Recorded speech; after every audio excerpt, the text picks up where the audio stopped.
Did you know that cockroaches can survive 4 weeks without their heads? It sounds unbelievable, but it's true. These resilient creatures can live on for up to a month after decapitation. So, how do they do it? Cockroaches have an open circulatory system, meaning that they don't rely on a head to pump blood through their bodies. Instead, their bodies can continue to function independently, relying on nerve clusters located throughout their bodies.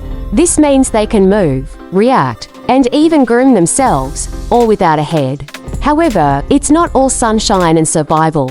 Eventually, these headless cockroaches will die from starvation.